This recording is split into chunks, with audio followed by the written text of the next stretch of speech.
And now it seems that you've already moved beyond your mystical beyond. Rather than having miracles, bring Person who without changes you without you knowing it.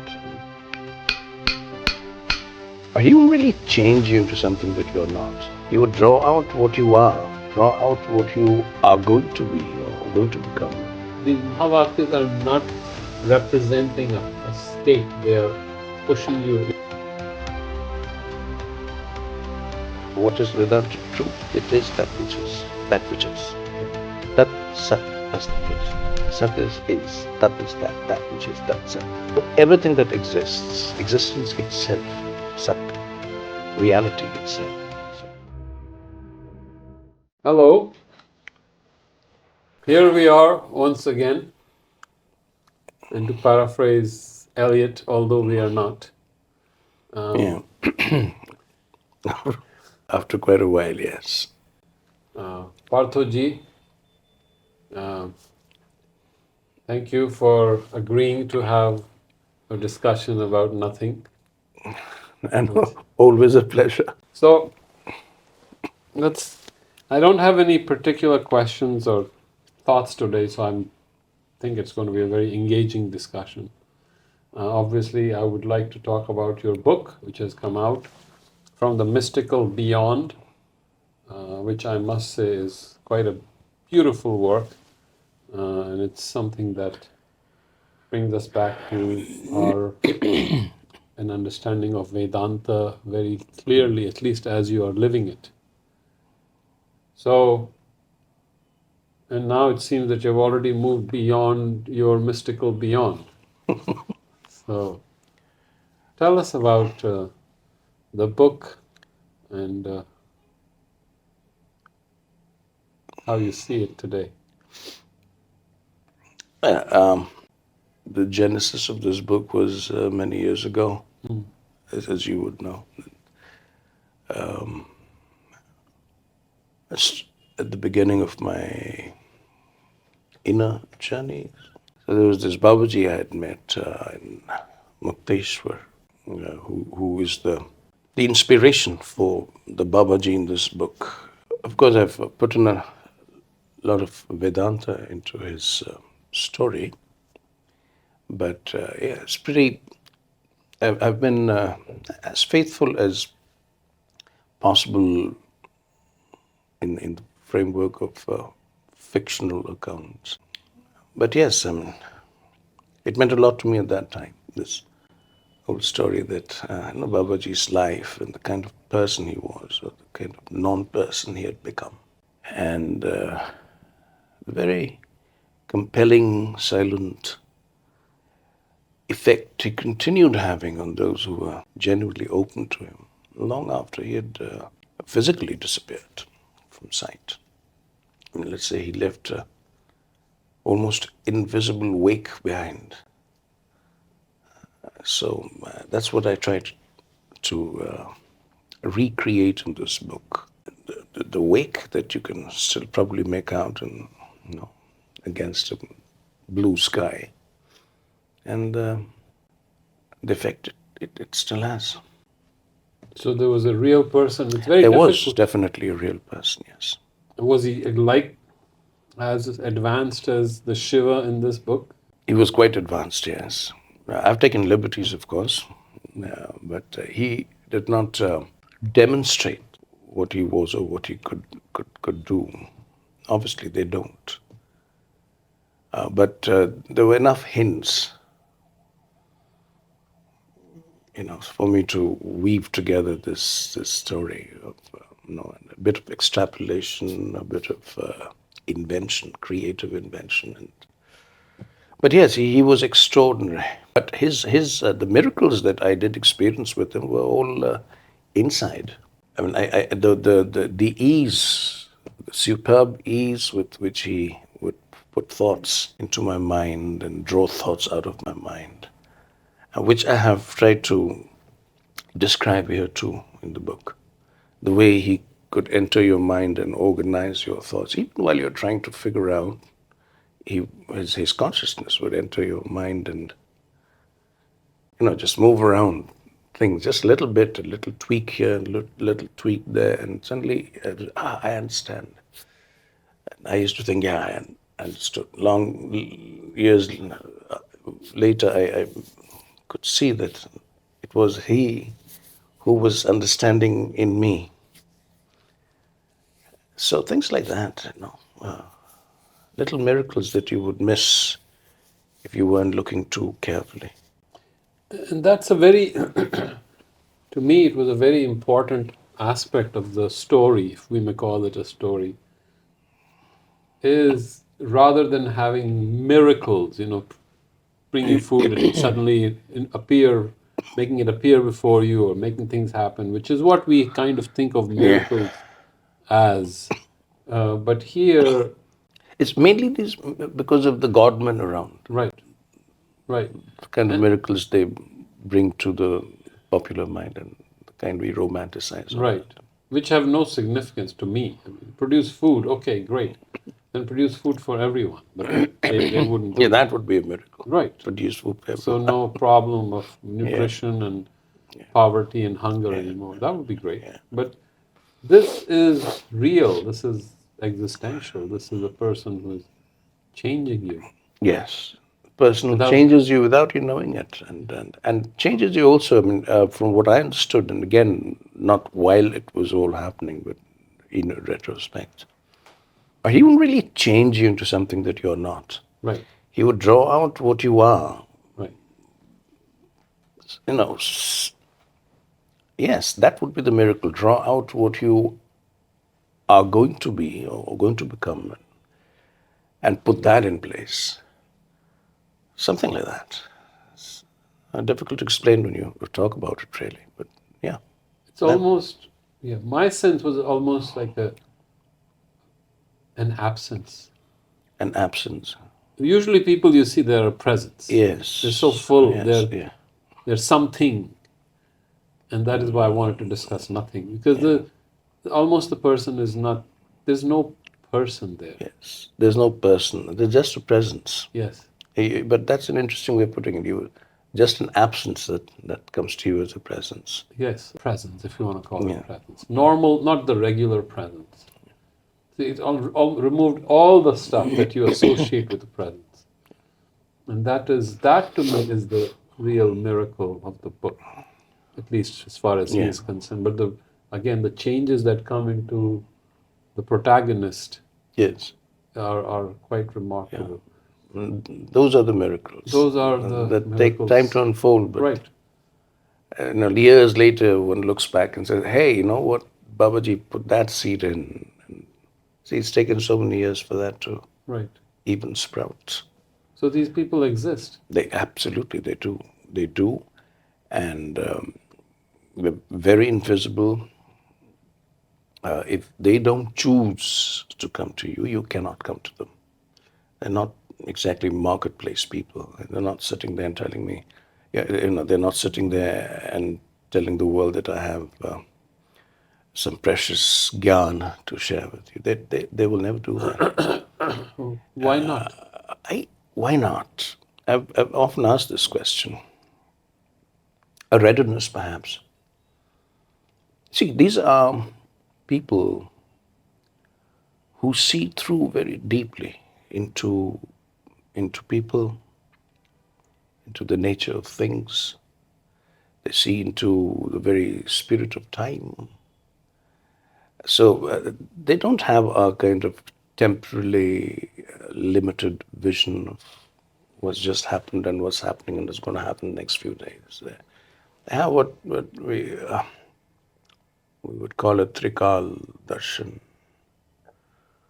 And what you see is what you know, of course. So they would see exactly the play of possibilities and they wouldn't interfere. They are very non interfering people because they know that if they interfere here, they tweak some detail here, it's going to affect the entire web because they see how the universe is constructed. They see the cosmic web And they know that if you touch one strand of that web, you disturb the whole web. So they don't really do that. The other thing that I discovered was their presence itself it has an impact whether you like it or not. I would go to the extent of saying it has an impact on the space-time continuum in which they exist or they appear. So it changes timelines, changes events. Their very presence does that. So, well, that's my understanding of it, from whatever I could gather. But they're very retiring people, people like that. They're not in your face, not at all. But they come to you when you're ready. When the student is ready, the master appears. Yes, they appear. In one form or the other, they'll come to you. Or they will draw you to them. So, what is your. This proceeds almost like a Upanishadic dialogue, even though you did not put it classically. The questions come and the answers come. And sometimes, and perhaps that's what really happened in those times. And then they put it together in Yeah. Upanishad form. Yes. Yeah. And that is very fascinating that you took an ancient approach. Dialogue, of course, has been used in other great works of literature. But in the Indian setting, the Upanishads have probably brought it out to the Yeah. maximum. Yes. And slowly the understanding of Vedanta comes. Yes. The Upanishadic dialogues, almost like the Socratic dialogues. And, Right. I personally feel is the only way of communicating these truths through what we'd call Upanishadic dialogues. These are not things you can sit down and give a lecture about. And these are not things you would write an academic treatise on. These are things that you have to talk about, engage in sustained conversations. They're not things that you can give to someone in a single podcast or a single lecture. These are things that take time. They're not done over a couple of hours. These dialogues span over days, weeks, if not months. And though when you create a narrative out of it, and you have the limitations of the narrative, but if you would have a question and the answer would come, the next answer would not come immediately. The teacher would give enough time for that answer to settle in, to enter your bloodstream, as it were, to become part of your inner being so that you could assimilate. And that assimilation would give you that insight, not intellectual understanding, though that too is very important. But it would give you that intuitive insight into reality that would truly then prepare you for the next understanding. So it would proceed like that from one level or order of understanding to the next, from one insight to the next, to the next. And each insight would build up the reality within yourself and shape your consciousness accordingly. Because with each insight, your consciousness is changing. Because if that doesn't happen, then it's just intellectual knowledge. I mean, probably good for drawing room or academic discussions, and gives you a feel-good factor. All that is important. I'm not dismissing any of that, but it won't carry you too far. But this thing, the Upanishadic method, it will carry you all the way. Because each insight opens another passage hitherto unknown and invisible. Yes. And when you have brought that out in a modern literary setting, which is a very interesting way of showing the slow evolution of the consciousness of a person. You're seeing his questions change, Yeah. his ideas initially in the hesitations, becoming wonder, and then suddenly probing and disbelief and doubt and all that, slowly moving aside and moving into personal Yes, exploration. yes. Personal exploration, the beginning of an experience, the beginning of the realization, all that. Yes, yeah. That's the beauty of the Upanishadic dialogue. That's why the whole of Vedanta is there in the Upanishadic dialogues. Whatever exists outside of it is white noise. But the Upanishadic dialogues, that's the thing. Yeah. I mean, even the Gita is dialogue. Yes, absolutely. And the Gita too, and wouldn't have happened in just a few minutes Right.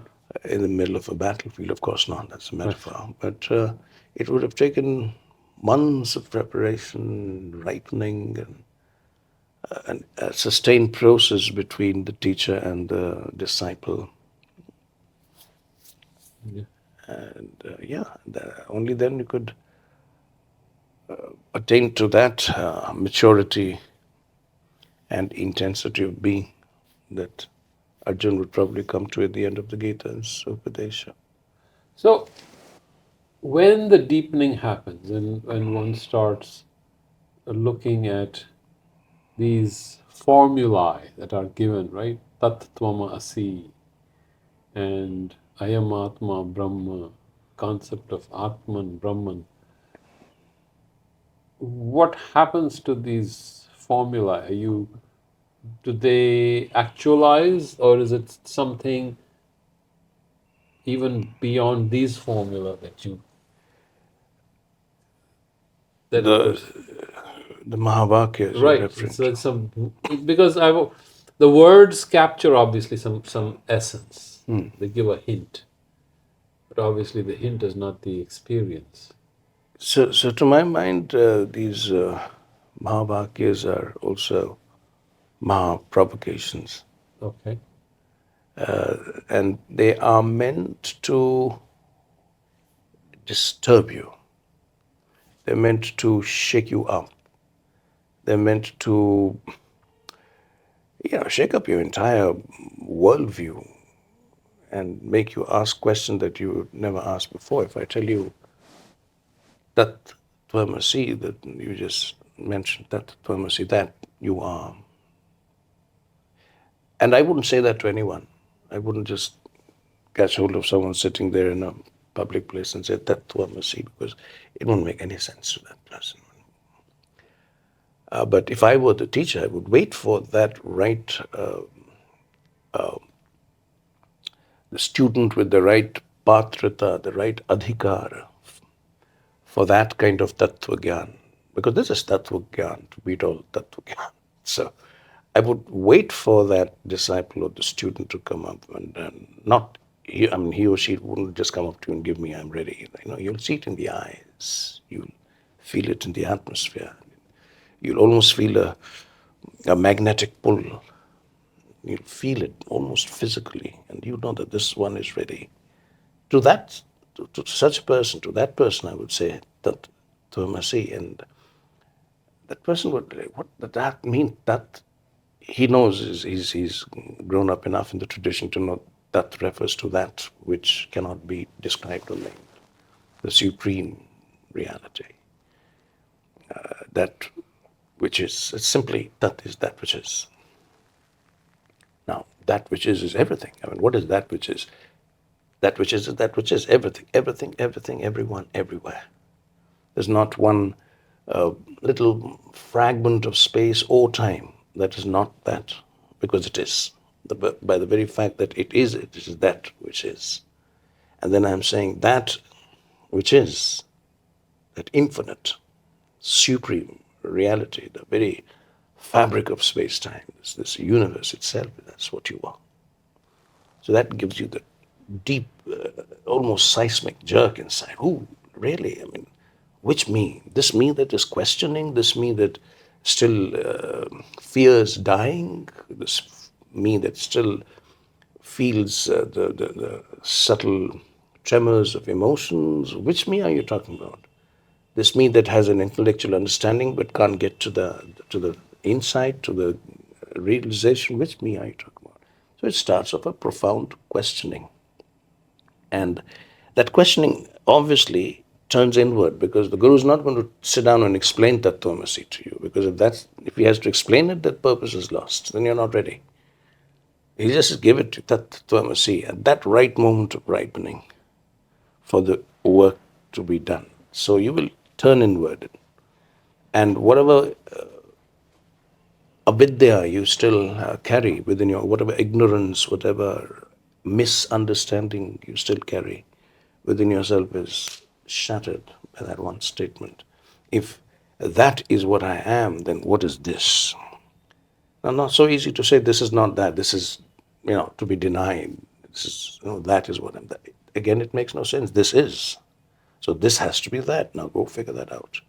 So by the time you figure that out, that this very thing here is that, there is no different, non-duality. The moment you figure that out, something shifts in you.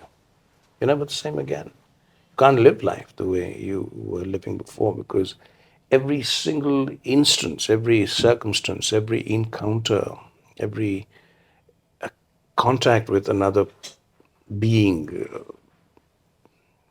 brings that same resonance, that if this is that this is that too, and that is that too. So what will you leave out? What will you exclude? What will you judge?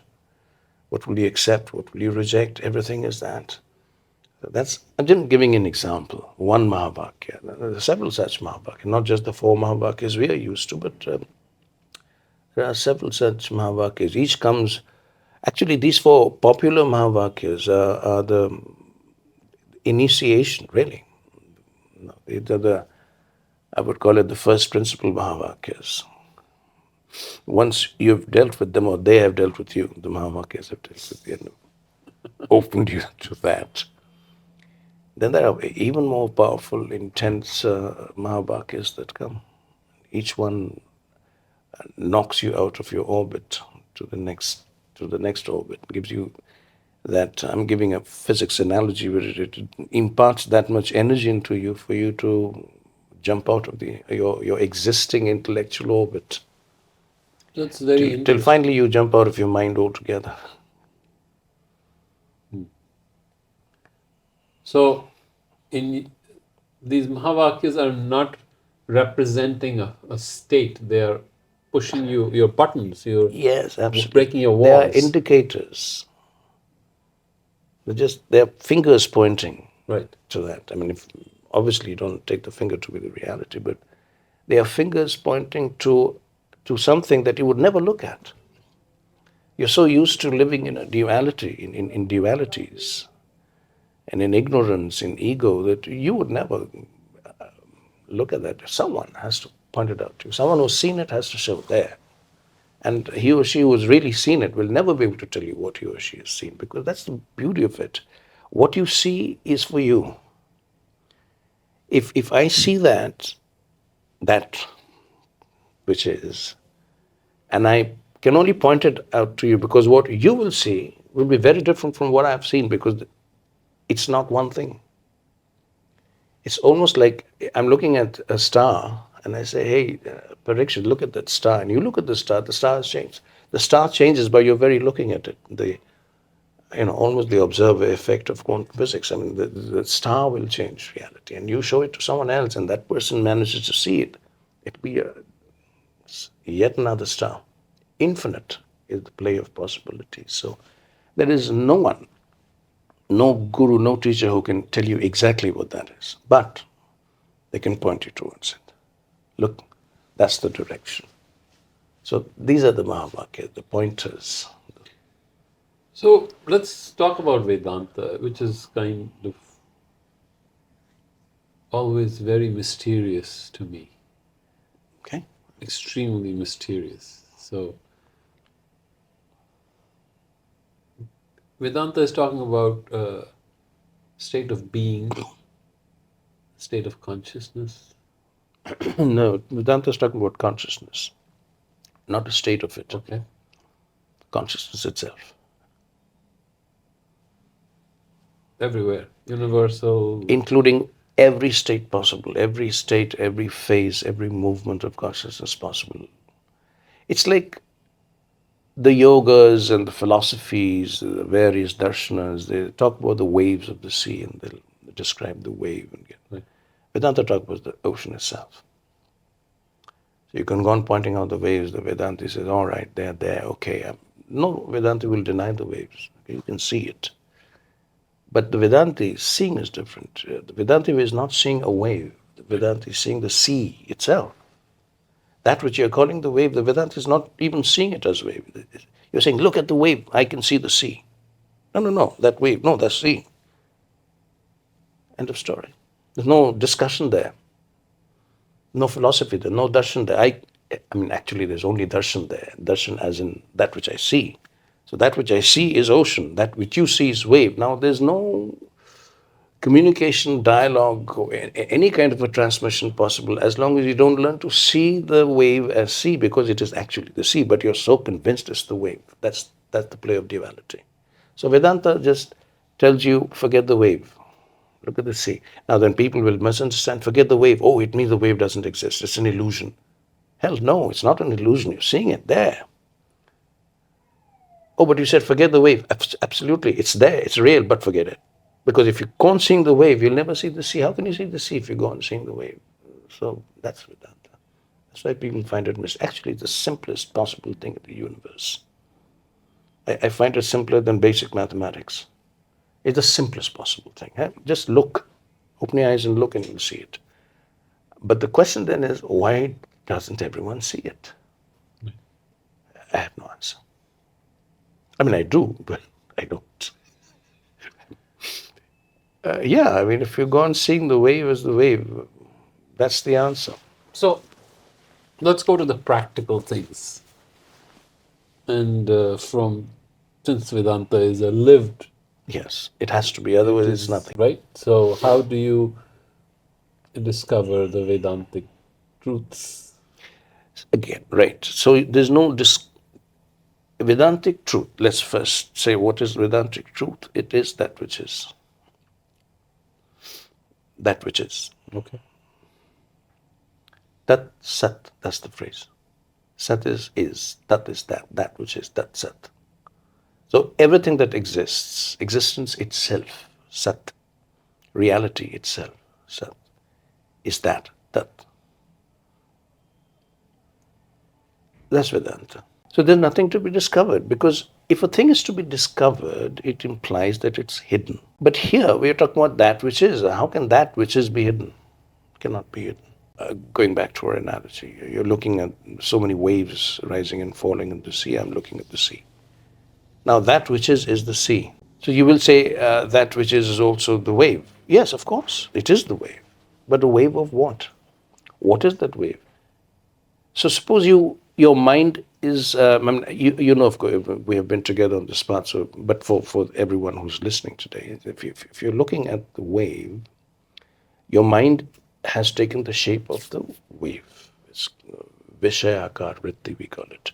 The vritti in the mind takes the akar of the Vishaya, of the object. So if your mind itself is taken the akar of the wave, you will not see anything but the wave. It's impossible for you to see anything else but the wave, because the mind that is perceiving and understanding has taken the very shape of what you're seeing there. So it's not that I'm seeing the wave there and I have to convince my mind not to see the wave. No, you can't. The mind itself is seeing the wave. How can you convince the mind? Mind has taken that akar. So you will go on seeing the wave, and I'm sitting there seeing the sea, and I say, what is he looking? Why is he seeing waves all the time when I can see only the sea? The sea rises and falls. Waves don't rise and fall, it's the sea. No, I can see the waves. So that's the eternal discussion. But the reality is that the wave is right there. I can't tell you discover the sea. How can I tell you discover the sea? Can you discover the sea when the sea is right in front of you? You can't. Can I tell you that, you know, the waves are illusion, the waves are mithya, the waves are adhyaropitas, superimposed upon the sea, and therefore don't look at the. Nothing is going to work, because the fact is what you're seeing, darshana, is wave. So that's Vedanta. So nothing to discover, nothing to reveal, nothing to realize. If you said, okay, I'm going to sit and meditate on it, and see the sea as the sea. Sorry, however much you meditate on it, your mind still has the akar of the wave.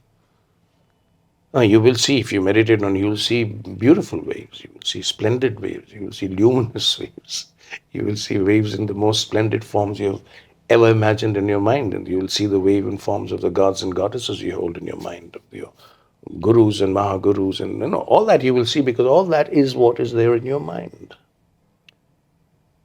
So I can't even tell you sit down and meditate on the sea. There's nothing to you. If you're seeing the waves, how will you meditate on the sea? You can't.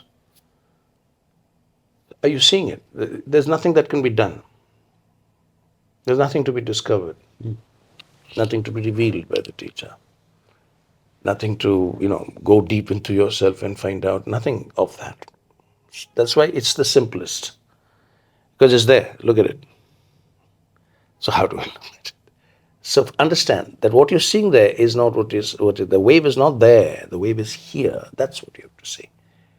That's the whole of Vedanta. To see the wave is here and then change it here. This is what has to be, you know, this the wave of the sea, which is actually the mind, Vishakar Vritti, has to fall back into itself and become so still that the wave disappears here. The moment the wave disappears here, you're looking at it, you see the sea. That's all of Vedanta. So, at one level, enormously difficult to teach or explain, because it's a thing, it has nothing to do with explanations and teachings. It has everything to do with seeing. And it's at once it's the simplest thing, because it has nothing to do with the mind at all. It's just to do with the seeing. Open your eyes, see.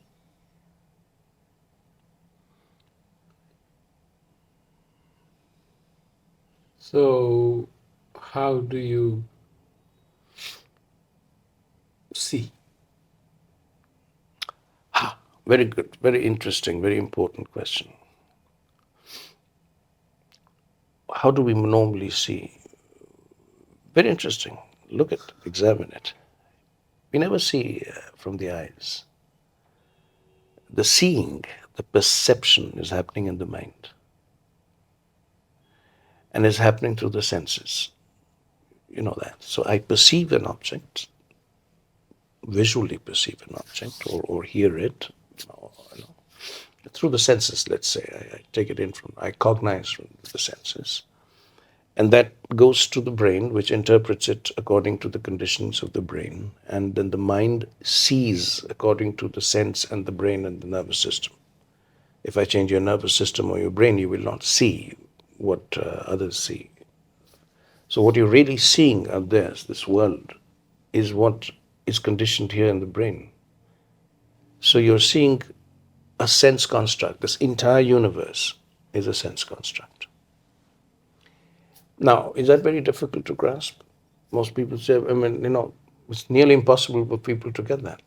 That whatever you're seeing, whatever you can ever see, ever perceive, is a sense construct. Yes, no?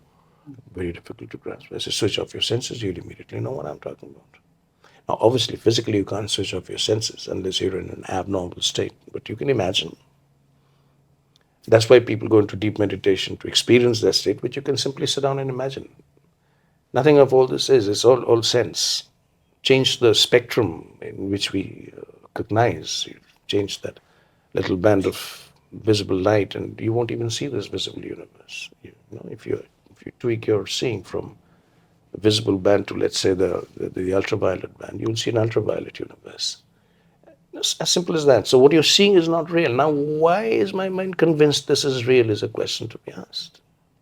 Okay, you can say start with, and at a very basic level, I don't know enough physics, so sorry.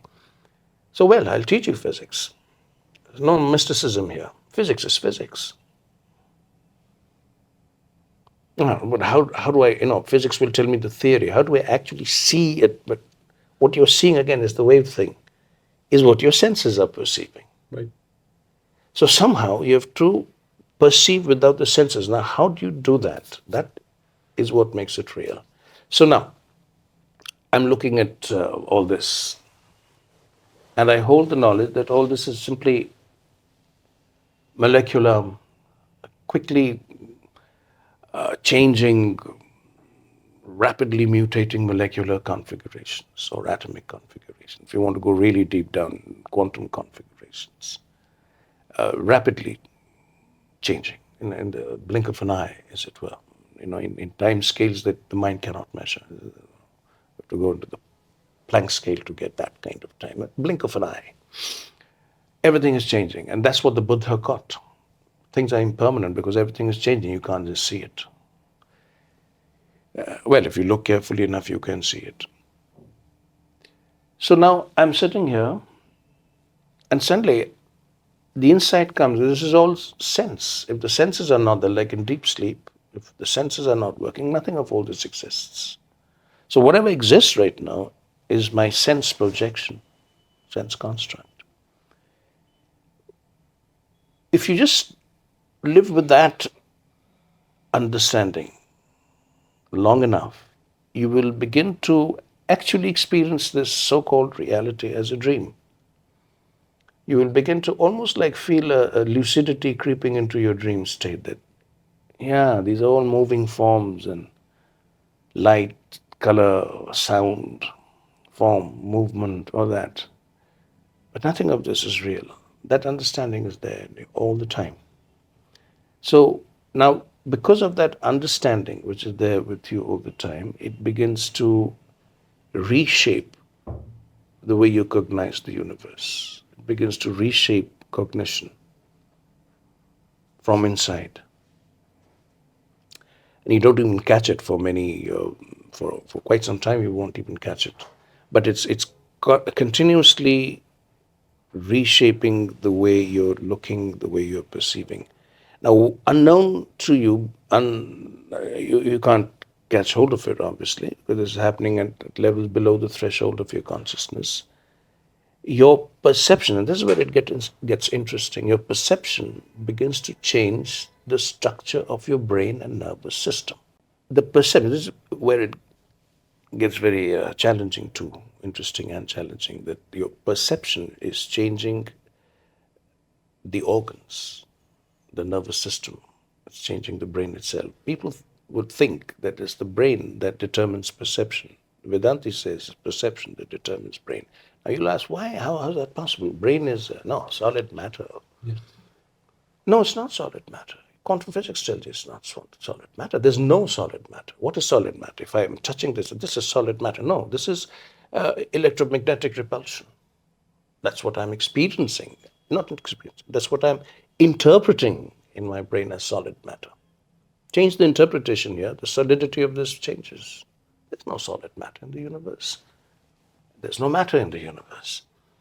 So then what is there? If there's no matter, what is, oh, it's an illusion. No, it's not an illusion. Sorry, it's something subtler. Get that subtle thing. Don't call it, we too easily, readily, quickly dismiss it because that's easy for the mind. Either it's real or it's illusion. Either or. But it's not either or. It's a question of gross and subtle, not real and non-real. Everything is real because it cannot be otherwise.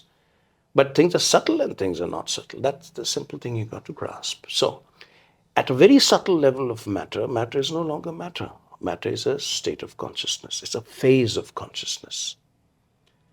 Consciousness has become matter. This is what our Upanishads tell us repeatedly.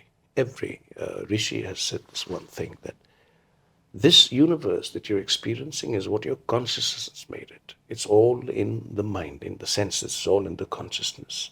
This visible, tangible universe, this experienceable universe, is the shape that your consciousness has taken. Now, that's a very subtle truth. It's a tattva gyan, that all this is what my consciousness has made. So then people ask questions like, oh, why evil, why suffering? Hello, it's your consciousness has made it.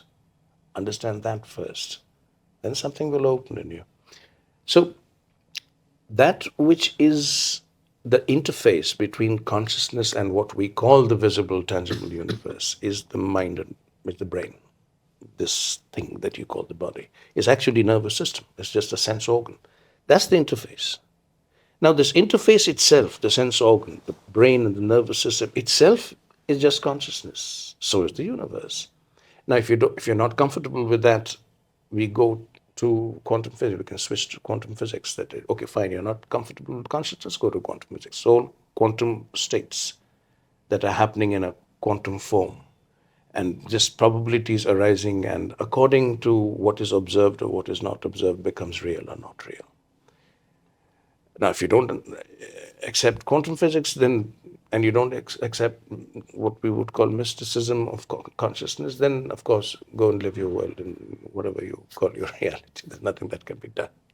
But either this line of reasoning or this, there's no third line of reasoning.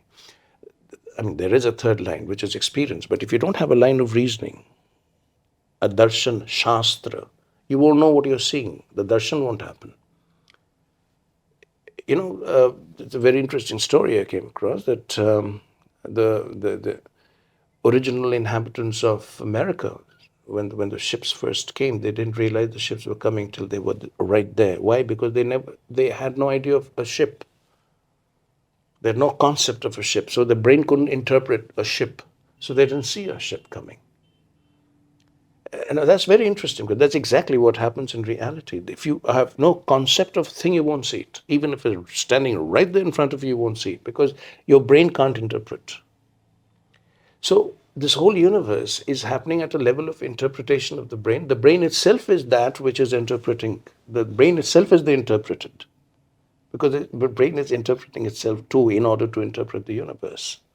So now perception is what's seeing it. Now, if the perception begins to see this object as a sense construct, which it is, and I'm holding it, and there's a complete understanding here that this is just repulsion, nothing is touching anything, and what I'm seeing is just a sense construct made visible to me because of a particular play of light, and I just hold and see it. So I'll still see the glass, but it'll no longer be glass as I knew it. That solid thing called glass. It's just a convenience in an interpretation. Now, if I hold that long enough, the sense organs that are in touch with this glass will begin to shift. It will begin to resonate with what I see, not what I interpret or what I believe in. So very soon the universe will actually begin to shift from the, let's say, the visible band.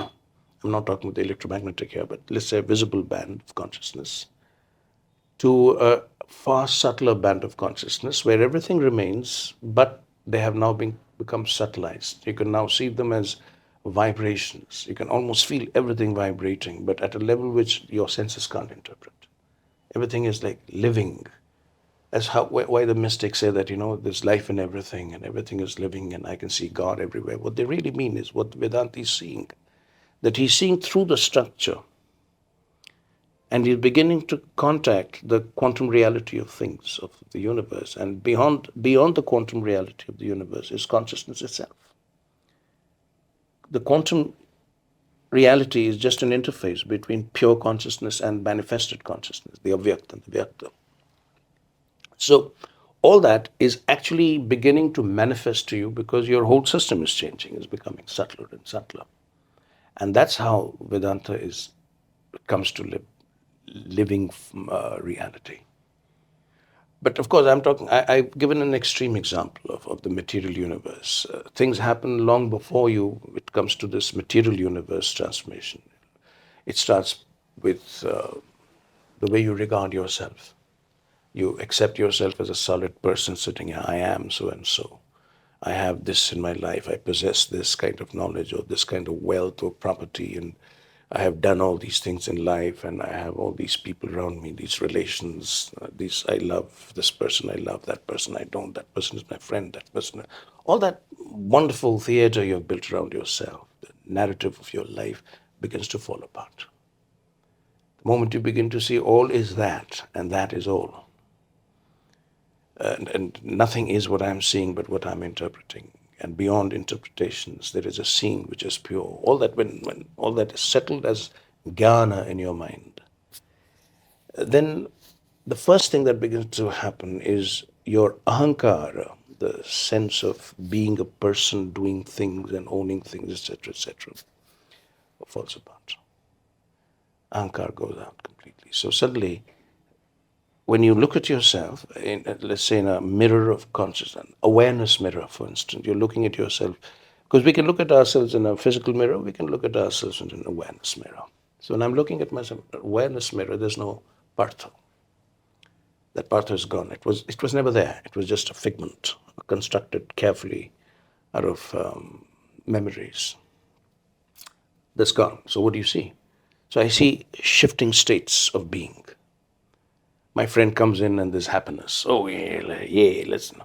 Now my friend goes and somebody else comes and I don't like this person and that. And then, all that. The weather changes and something changes. So this state I suddenly find has no independent reality. This state is continuously changing with whatever is changing outside. So whatever I know myself to be is rising with what is there and subsiding with what is there. So I just see it as constant shifting states. Then even that. Now, while I'm seeing myself as constant shifting state, how do I see you? Not as a person called Parikshit, because there's no defined person called Parikshit. Parikshit of yesterday is not the Parikshit today. So suddenly I begin to see shifting states there too. Obviously, if I see this as shifting states, that is also shifting state, that's also shifting states. So now, if everything is a shifting state, everything fluid, everything shifting, no solid form, nothing to anchor form except that figment called ego. There's not, which is memory really. Nothing else to hold anything together. You take the memory away, it's all gone. The center falls apart. So suddenly the center actually falls apart everywhere. And you begin to see everything as impermanent shifting forms and movements. Play of sound and light everywhere. So what happens to your human relations? What happens to your human judgments? What happens to the very basis of your social existence? Everything falls apart. And not only here, but in every form, because you suddenly see the rigid separation of forms is again just a mental construct, a sense and mental construct. In reality, there are no boundaries.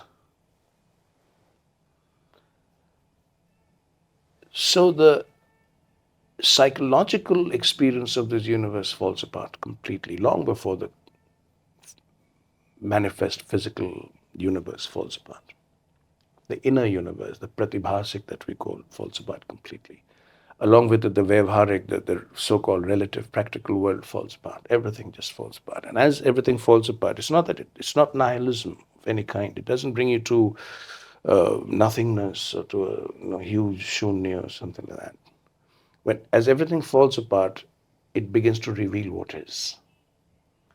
So what really falls apart is the veil outside, the shell. So as you're looking at waves, the waves are falling apart and the sea is becoming more and more visible. That's lived Vedanta. In other words, everything begins to reveal itself to you as that one Brahma. Everything and everyone.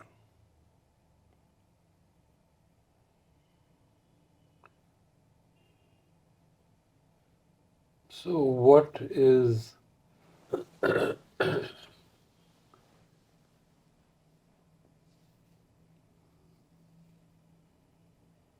the step we should take to start seeing differently? Is it just seeing how the mind works? When you see the way the mind, say, attaches significances or names to things, and then it creates a constant out of its functioning itself. Does Yeah. it need to take a look at the very flaws of how it is, even simple things like naming oneself, naming other things? Does that need to drop? But not at once, of course. Right. The mind won't let go of it if we go back to our wave sea analogy. Right. But our gurus have given us a good method almost to deal with this. Let me put it in the simplest possible way. Our Upanishads give us the first formula, to use your word, that they give is things are real and things are not real. This is what we call manifestation, shades of real to not real. What is real, what is not real. Simple understanding. The real is that which is and stays, does not change. Non real is that which is continuously changing, passing. That's the first gyan. That is what the student of Vedanta is now expected to live moment to moment, not sit with that gyan in your intellectual ivory tower, but live it. That which is real does not change, it stays. That which is not real is continuously changing, passing from one form to another, one movement to another. Now, if I were to teach a person, teach meaning bring him or her to the reality of Vedanta, I would say, now I've given you the first formula. The next 21 months, just live this. 21 is an arbitrary figure, my favorite figure. Just live it. Which means there is nothing you will perceive, nothing you will experience or touch in your world without the lens of either real or not real. And the day you do that, and within 7 days, you don't even have to do it for 21 months. Within 7 days, you'll begin to see that everything but everything is changing. Every state of your being, every emotion, every thought, everything that you say, somebody comes and says something to you and you just hold. Is it real? It means it'll stay. Now you've said something to me and you've gone. Now I'm sitting. That whatever Parikshit has said is real, so it'll stay. It's gone. With Parikshit, it's gone. So I remember now what he had said. Now I don't hold that. I just sit with it. Now let's see how long it stays, because if it's real, it's going to stay. It doesn't. It's gone. What remains is the memory of it. Now I look into the memory. Is that real? Suddenly I have another memory that comes in. So that is gone. Now that's not real then. Because by the definition, what my guru has told me, the real never goes, it stays. So now this, within a few months, opens up a whole new vista of reality to you. It's a new reality you begin to live, because you suddenly begin to understand, and not intellectually now, through experience, that the only thing that's not changing is that which is watching everything change. Suddenly there's a subtle separation between what is being seen and what is seeing. Subtle, very subtle, but definite separation begins to happen, because you see everything like that. And that's how it begins. That's the first thing that one has to go through. Then the teacher will tell you, whatever you're looking outside is changing. Whatever is inside is also changing. So that which is looking, your witness, is also changing. Now watch that. This one who's aware of changing is itself changing. So what is aware of this continuously changing? Outside, inside, outside, in. So now that takes you still subtler and deeper. What most people say, go deeper, I say go subtler.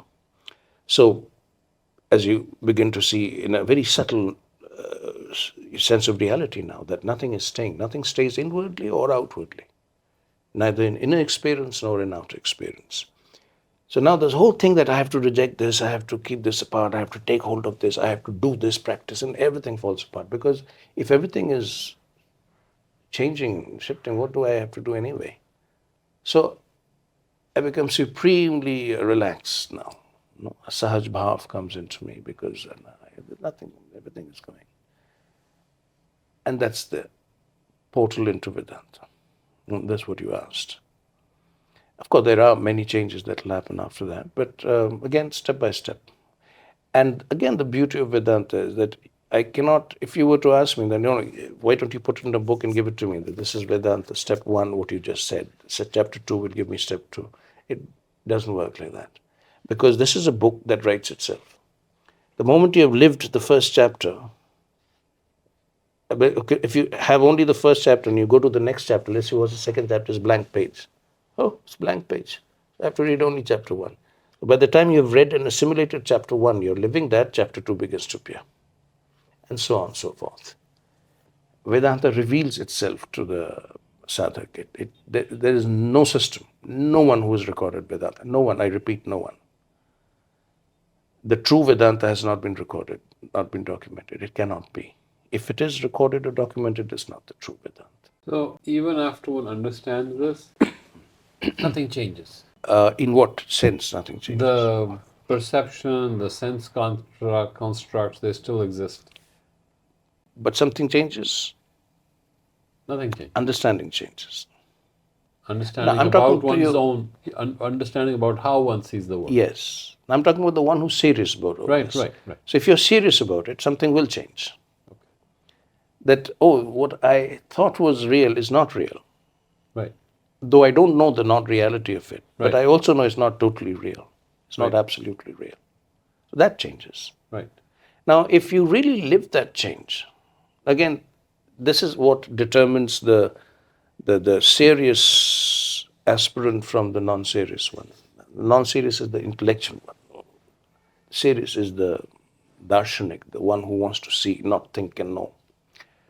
So if that little shift happens, that all this is not real, then the next shift inevitably and naturally follows from the first. That if it is not real, it means what? It means it's continuously changing. That which changes is right. not real.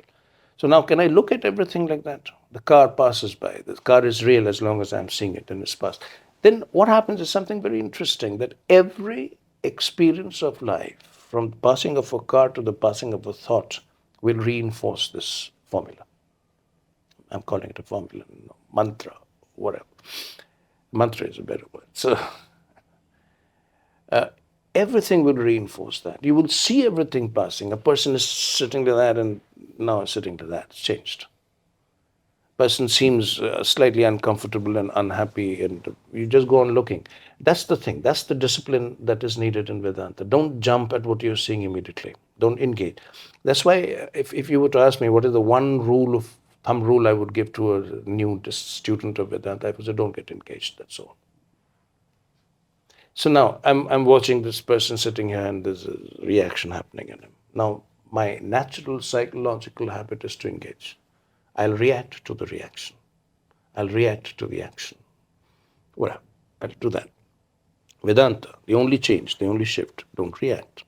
Don't get engaged. So I said, now he's reacting. I'm not engaged, I'm watching. Just a few moments, and the reaction has passed. Now there's another reaction. Now watching that. Well, look, the shade has changed now. The tone has changed. The voice has changed. Breathing has changed. The body language has changed. Now keep watching, keep watching. A few seconds more, even that passes. Now the person is now calmer than before. Now he sits down. And now he's having his water. Then he's breathing out. Oh, interesting. Now let's see what happens. Then slowly the body calms down. The body language changes. The breathing calms down. Then, oh, I just got angry. Well, what happened? Now he's questioning. Great. Now he's reflecting on what happened. Interesting. Now let's see what happened. I'm just giving an Yes, example, yes. dramatizing it. So if you, everything in life, everything in life, every experience, every encounter, if you don't engage and just see, you'll see everything changing right in front of your eyes. Right in front of your eyes. From you're going to catch a flight, you're walking in through, and everything you see is changing, changing. Suddenly you say, hey, I thought this world was very stable, and now suddenly I see everything changing. You become a Buddha in your eyes, like your vision is now a Buddha's vision. Everything is impermanent. Then, this, as you see everything is impermanent, you also begin to see, no one tells you that, you begin to see it. That not only is everything impermanent, everything is related to everything else. That person getting angry was because of something else that was happening. So that something else that was happening in another person or a situation or was making this person react, and then this changes, this changes, this changes, this changes. So everything is related. This changes, that changes, that changes, this changes. So you suddenly begin to see that even if you're walking, you're driving through traffic, and you will see everything shifting and everything connected with everything else. So now think of one situation in life where you can't see this happening. A, everything is changing, shifting, and B, everything is connected with everything else. Tell me one aspect in your practical real life where it's not happening. From your your daily, most mundane family interactions to business situations, to business meetings, to flow of wealth, to departures and arrivals of flights, to weather changes. Tell me one thing. The whole world has changed. Now you're looking at the world as it is, continuous change and complete pratitya samutpanna. So that's a change, a massive change, deep, profound change. And then this will lead to the next, and that will lead to the next. So once this first shift happens, then there's no stopping it. Then each shift will lead to another shift, and before you know it, you're living Vedanta. But if everything is changing, Yeah, everything is anitya, anityam. right? Yes, sarvam anityam. Sarvam anityam. So whatever is nitya makes its presence all by itself, or since everything is, then that's all that remains. Yes. Is that understanding correct? Yes, that which is. Is. Yes. Now you have to find out what is. If everything is changing, so nothing is. Right. Everything is becoming. Right. So if everything is becoming, what is it that does not become but is pure being, doesn't change? Right. And that's all you need to figure out in Vedanta. The moment you figure that out, you figure out the whole of Vedanta. Then you just have to sit back and let the realization upon realization drop on you. Then you don't have to do anything. You just have to sit back and everything will reveal itself. Because Brahma is what it is, So once you have caught hold of that thread, then the thread will lead you onward infinitely. Then it's just Brahma, Brahma, Brahma. Sarvam Brahma. And it's not very difficult, it's very simple actually. If everything is changing, this whole universe is changing. It's like a motion picture on a screen. What is that screen? That's all you need to figure out. I mean, you're saying that everything is changing, and I ask you, how do you know everything is changing? Just answer that one question, and everything falls in place. I can ask you this question, how do you know everything is changing? Or I can rephrase the question and ask, who knows everything is changing? It points to the same reality.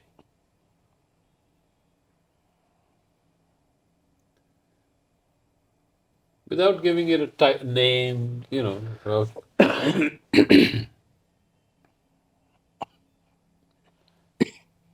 when everything is changing, is there a thread you have to hold on to? Because you don't know what is not changing. You do. How do you know everything is changing? Okay, moment to moment. Look at this. Right. Position A, Right. I move it to position B. It's changed. Right. How do you know it's changed? Who knows? What has known that position A has moved to position B? That which is watching obviously hasn't changed. Right. Bring it back to position A. That which is watching hasn't changed. Doesn't it change though? How does it change? When How's you go the to watching sleep, changing? when you go to sleep. How do you know you've gone to sleep? How do you know you've woken up? How do you know it was you who was sleeping? Because that didn't change. The experience disappeared. Sense experience only. Only sense experience. Yes. But that which was aware now was still aware, but you don't know it was aware. You think that it disappeared because you wake up and you say, oh, everything's come back. You means the mind. Not even the mind. Mind is what all this is mind. Right. But in deep sleep, the mind has disappeared. Right. The mind has disappeared. There's no mind. Right. There's only that which appears as mind, Right. which is pure awareness. Right. So in deep sleep is just awareness. Which is why when you wake up in the morning, you know you were sleeping because awareness never changed. But this is a bit difficult to grasp because it's subtle. We think that is a deep sleep state and this is a waking state simply because of sense construct, the working of the senses. We think that reality is only sense. Right. Sense construct. Right. Take the sense construct away, you've taken reality away. But no, reality has nothing to do with sense construct. Reality is that which is aware of sense constructs. It's not even experiencing sense constructs. And again, it takes a while to tell people that this is very cold. I'm now experiencing. You're not. That very cold is not being felt by awareness. That's why you know it's very cold. So this sense universe, this universe you're living in, you're not even experiencing it, cannot be experienced by you. That which you feel is experiencing, the experiencer, is part of that experience, of which you're aware. The moment you become aware of the fact that you're only that awareness which doesn't change, then you realize that you have been experiencing nothing. No experience has ever come to you. Nothing has changed you. Just look at your whole life flashing before your eyes. From your first memory, you'll find that that which you are, which is experiencing this whole thing, has not changed at all. No experiences changes you. Nothing leaves an impact.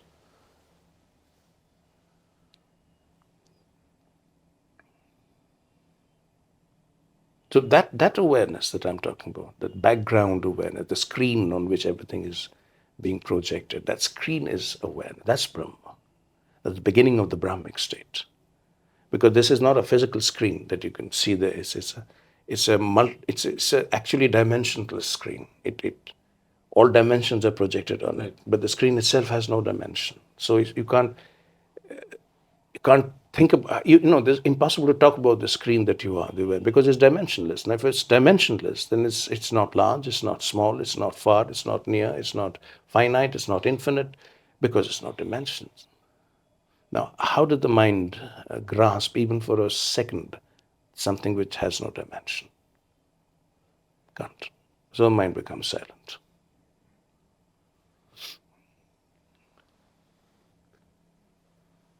And whatever the mind can grasp belongs to the dimensional play, which is not you. So what's the big deal here? So life becomes very simple. Everything becomes irrelevant to the one who seeks the reality, of course. Right. Otherwise, everything is relevant in its own place. Everything is relatively relevant. But the moment you come to this, that my only quest is that, which is the supreme reality and nothing else, then everything becomes irrelevant.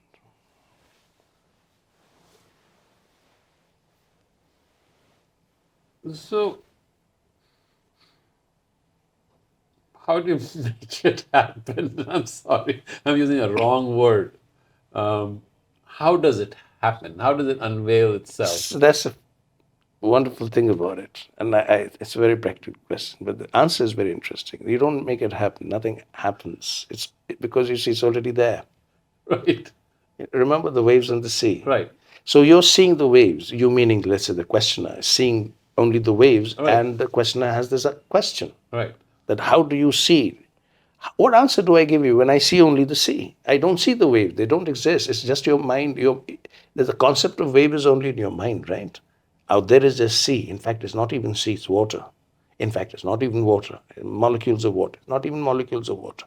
Atoms of the molecules of water. It's not even that. Quantum. Not even that. What is there? Consciousness itself. Consciousness appearing as the quantum. Then the quantum becoming particles appearing out of nowhere. Then out of that, the universe itself. And then out of the universe, the observers who make the universe real to themselves, etc., etc., the whole cosmic play. But what's behind it all? Is consciousness itself, and that is what you are right now. If you weren't, you wouldn't know any of this. So I can't say that, wait and you will know your consciousness.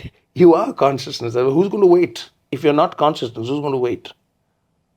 Who will even know that there's a waiting? So that's the subtlety of Vedanta. There's nothing you can't do anything about it. It's there. So if you can't do anything about it,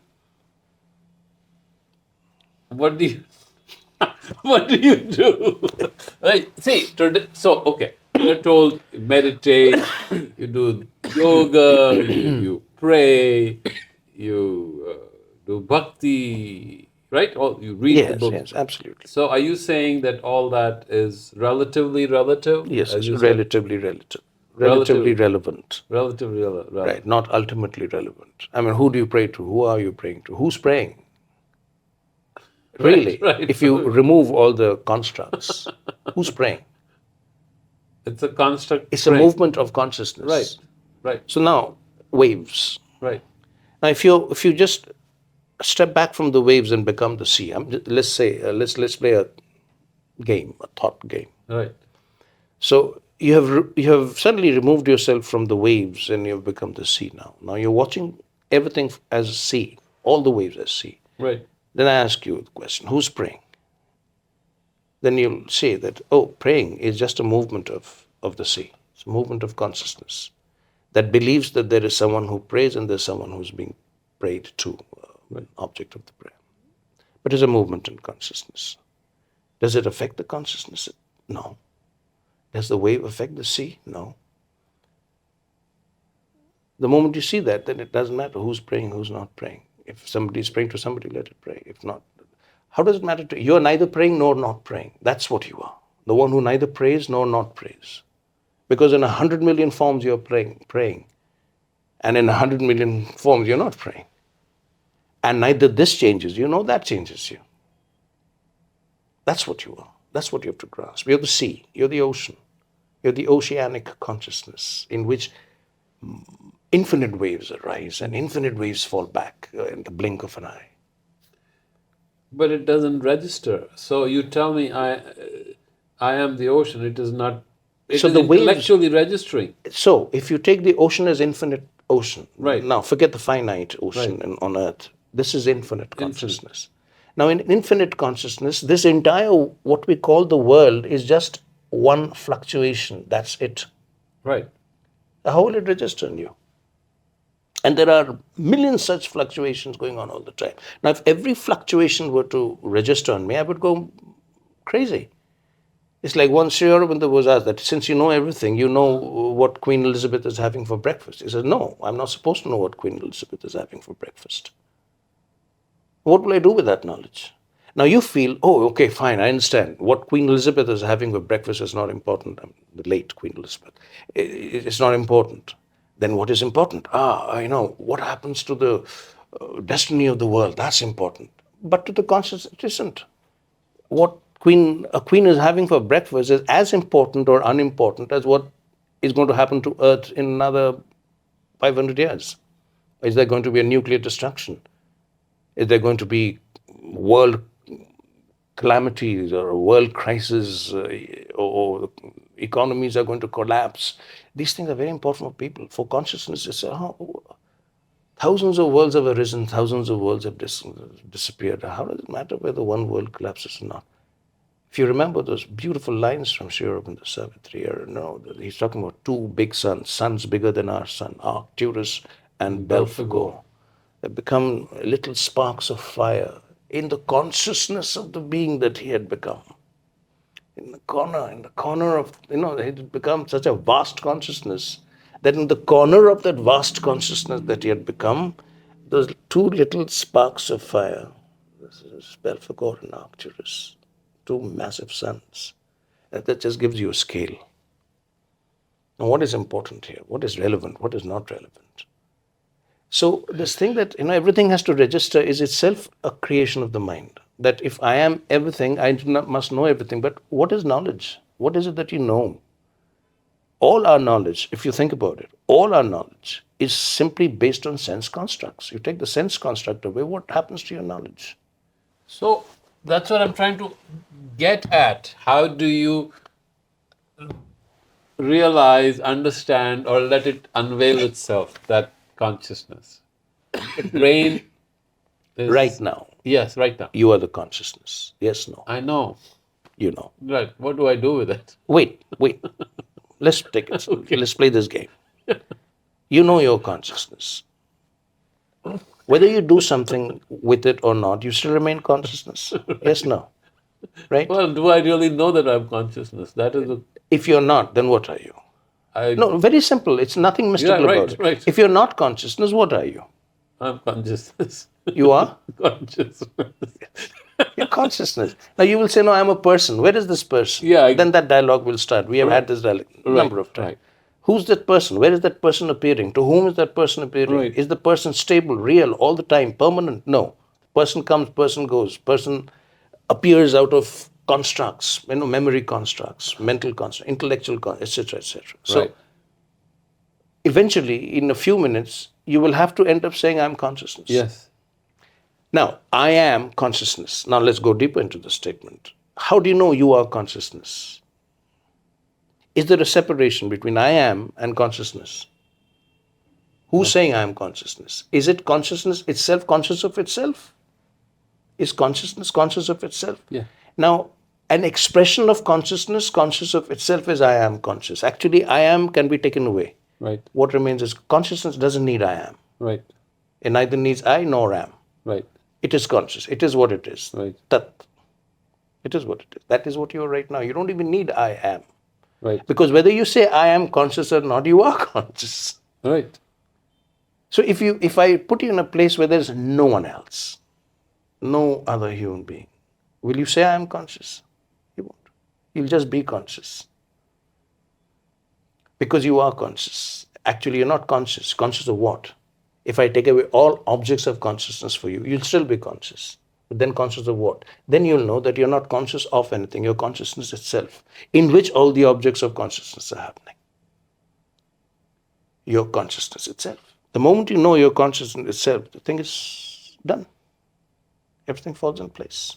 But Boom, it boom, is boom. not falling in place. What is not falling in place? Let's investigate. Okay, so One thing that I is am not falling. consciousness. Yes. What is not falling in place? Now tell me. Let's go on playing the game. No, no, For the I mean, benefit it's very of, serious. Yes, what is not a falling matter in of place? life and death. Right. So what is not falling in place? Okay, so you say I am consciousness. I get it. Like there is consciousness. You get it. I wouldn't say I am consciousness. There is consciousness. There is consciousness. That's a true Vedantic statement. Right. I am consciousness, the last duality. Right. So there is consciousness. Right. And there is only consciousness. There is only consciousness. Now, what has not fallen in place? But what? What? But what? What? Tell me, what has not fallen in place? The world? Yeah, the world. Now what is if there is only consciousness, what's the world? Now, before you go to the world, start with if there is only consciousness, Right. what am I? That which is experiencing myself as Partho. What is that? If there's only consciousness, what is this Partho? Now you look into it. What is this Partho? You will see a wave in the consciousness. What is that wave made up of? Past experiences associated with a particular body, form. Narrative woven around the form. Growing through life. But look deeper into that. What is this Partho? Then Partho will break up into separate, discrete experiences. None of these experiences makes Partho. Yet all the experiences put together makes Partho.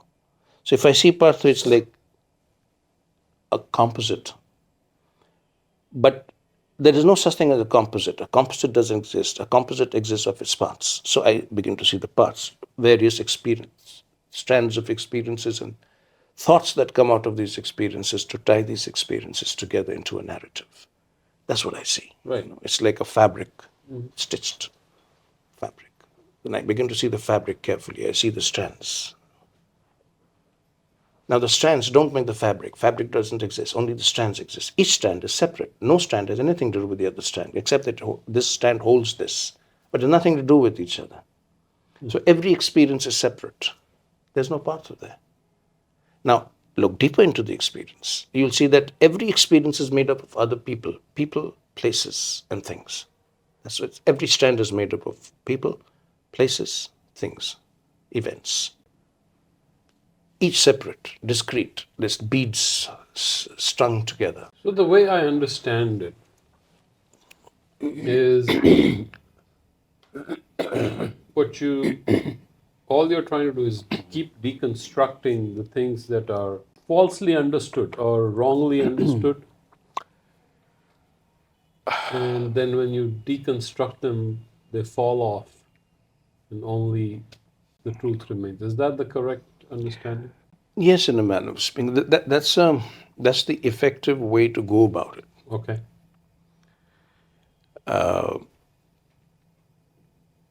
Well, if you're talking about deconstructing things, let me give you the very popular Vedantic analogy of the snake and the rope. In a dimly lit place, you see a rope and you think it's a snake. And then someone brings a light and you see it's a rope. Now, the deconstruction is actually removing the snake appearance from the rope so that the mind gets out of its avidya, its ignorance, the fundamental ignorance of what is real, what is not real, and begins to see the rope as a rope. But the snake was never there in the rope. So what was deconstructed? Where was the deconstruction? So this analogy gives us a good indication of what really is happening.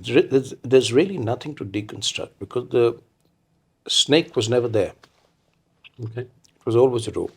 The waves are never there. It's always the sea. The what you call the wave is a movement of the sea. What you call the snake is actually an appearance of the rope, in the rope, not even of the rope.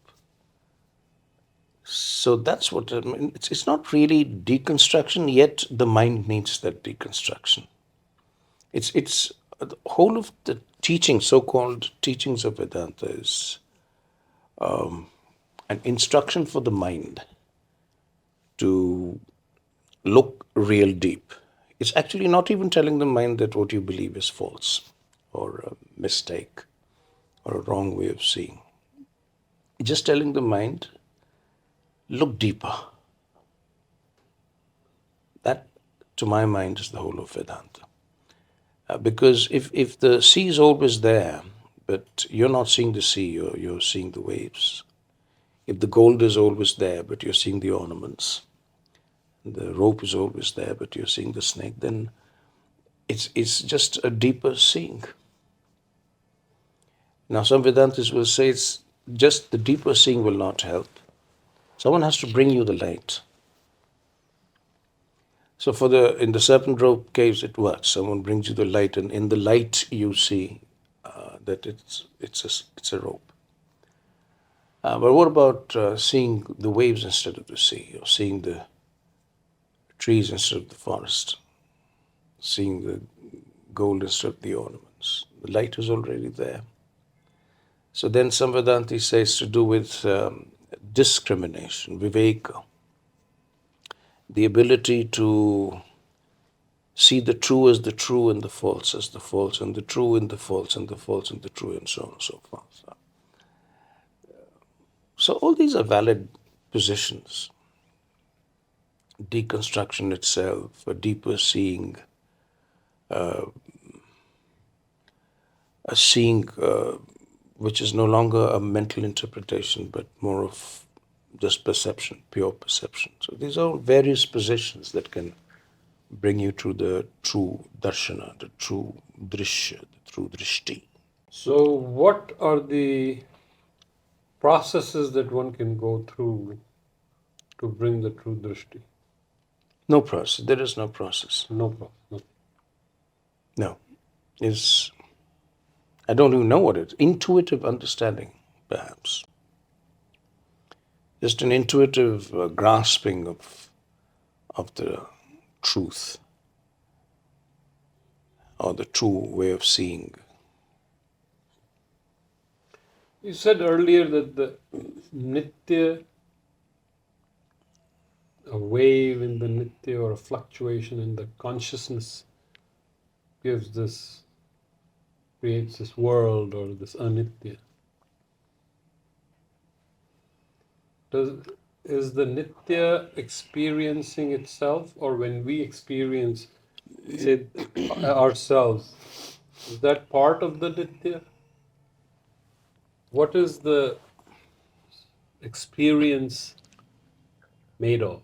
So, what is an experience really?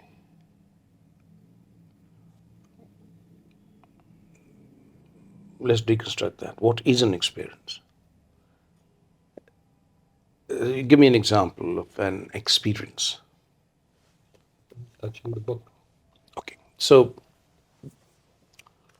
this is a sense contact. So you'll say that I'm experiencing the book, but I'm not really experiencing the book. It's just a sense construct of something that I'm calling the book. So in strict Vedantic terms, we wouldn't call this an experience. It is simply a perception of sorts. Okay. Abhasa. A perception, a tangible perception, cognition, but that's it. I mean, I'm not experiencing it. So, what is an experience? When do I experience something? So, you'll say that cold morning breeze. There's again sense. You may call it a sense experience. It is definitely a sense experience. So when I'm sensing something, it's a sense construct, a sense contact with a sense construct, then it's a sense experience, you may call it that. So there's an object that you're experiencing. But in that sense, who is experiencing the book? The body, the nervous system. Now, the nervous system and the book both are being experienced by something still deeper or subtler than the two, which is neither of the two. So let's say that you're aware of the body experiencing. Let's talk about sense experience of the book or the sense experience of a cold morning air. So you're aware of the body sensing the cold, or what you are interpreting as cold, in a physical term, or sensing the book, or what you're interpreting as book in a physical term. You're good so far. Yes. But the awareness in which this whole experience is happening, experience consisting of the experienced object and the experiencer, both are happening in this awareness. Is that awareness experiencing the book or the cold? Or is it just aware of the experience happening in it? That is a very important question in Vedanta. It is So, aware of the experience happening. yes, if you take your station, your position in awareness itself, if your position is in awareness itself, is in consciousness itself, then you're conscious of the experiencer and the experienced. That's the whole experience. And that experience changes. The experiencer changes, the experience changes, the objects of experience change. But that which is aware of all this, the consciousness itself, is not experiencing anything and is not being experienced by anything. That's why in Vedanta we say the consciousness that is consciousness itself, Chaitanyam, is beyond experience. It can neither be experienced nor can it experience. Because to experience, it will need a device, apparatus to experience it, body, upakaran. And it will need to create a duality of somebody who's experiencing and something that's been experienced. But consciousness being non-dual and being non-material, consciousness is not matter. It is consciousness of matter, but not matter. You're aware of the material universe because you're not the material universe. Whatever you're aware of, you're not. So consciousness being non-dual and being non-material, non-tangible, non-sensorial, not a construct at any level of, no. So consciousness itself experiences nothing. All experiences happen within the consciousness. The moment your position is in the consciousness, your whole way of dealing with experience itself changes. In fact, you don't deal with experiences anymore. You just let experiences happen. They're happening anyway. But you're not engaged with them anymore. Now you're the knower of experience, not the experiencer. You're also the knower of the experiencer, but not the experiencer or the experienced anymore. So knower of the experience and the experiencer.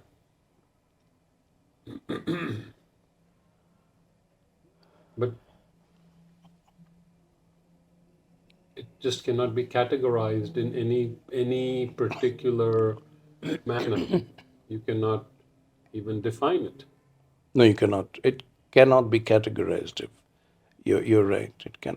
How will you categorize it? Any category you create will be mental, Yes. mental sensorial. So is the word consciousness the right word? It's because we are speaking in English, we have to use two words almost interchangeably, awareness and consciousness. But in Sanskrit, it's very simple, Chaitanyam. Yes. The root word of Chaitanyam again is Chit, and Chit is part of the Sat Chit reality. So without even going for the Satchidanand triune reality, we talk of Sat and Chit, which really means what? Sat is that which is existence itself. But this existence itself is conscious of itself. You don't need someone to be conscious of existence. Existence itself is conscious or consciousness. To be, you have to know you are. To know you are, you have to be. That's very simple logic. So to be is Sat. And to know that you are is Chit. So Sat Chit. So that Chit is what in English we would render as consciousness. Chaitanyam. So in Sanskrit it becomes more clear. In Vedantic Sanskrit we say Chaitanyam and we say Shuddha Chaitanyam. In other words, Shuddha is pure in the sense that there is no duality in it. There's no, it's not Chaitanyam and someone who uses Chaitanyam to be Chaitanya. So Chaitanyam itself, consciousness itself, without an object of consciousness, where the entire universe is the object of consciousness. So there's no person behind it, it's just consciousness. The person is just a wave in consciousness. So if you prefer the Sanskrit word, I would use Chaitanyam.